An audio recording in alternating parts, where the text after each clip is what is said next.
Perfect. All right, cool. You're up, Nayeli. My candidate is Martin Luther King, and I'm going to be covering on education. Education is extremely important and will continue to be important because it is what shapes and strengthens the minds of people.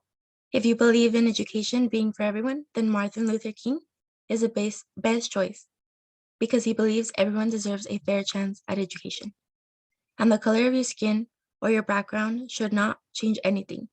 Education is one of Martin Luther King's main policies, and a lot of focus will be put into making sure that everyone has equal opportunities for a good education.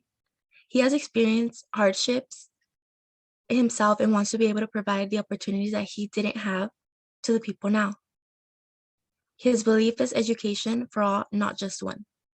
His education policy revolves around removing student debt within the first 100 days. If chosen for candidate, he wants to teach people to think critically and intensively and explore beyond those thoughts.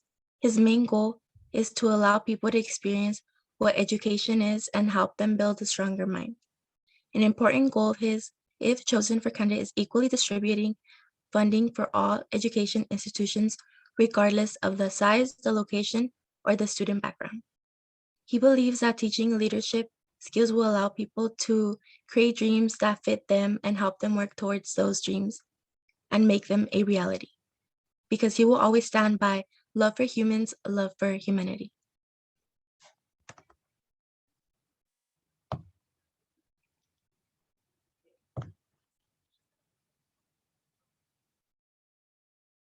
You're on mute, miss. I know my window was way down and I couldn't reach the mute button. So I was like, oh, shoot.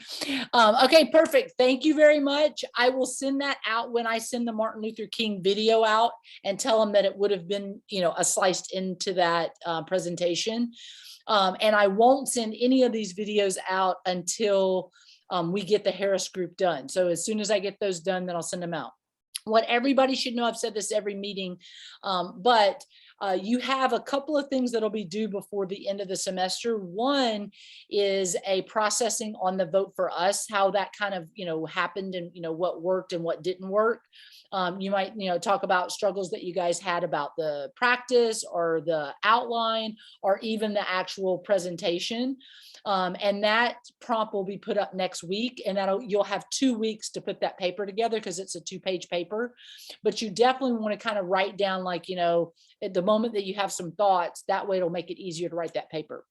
And then the other thing that you have to do is you have your critiques of the other groups, and you'll have to vote on who you thought won the presentation, and those people won't have a final exam based on how they placed in the semester. Whoever wins the campaign doesn't have to take the final.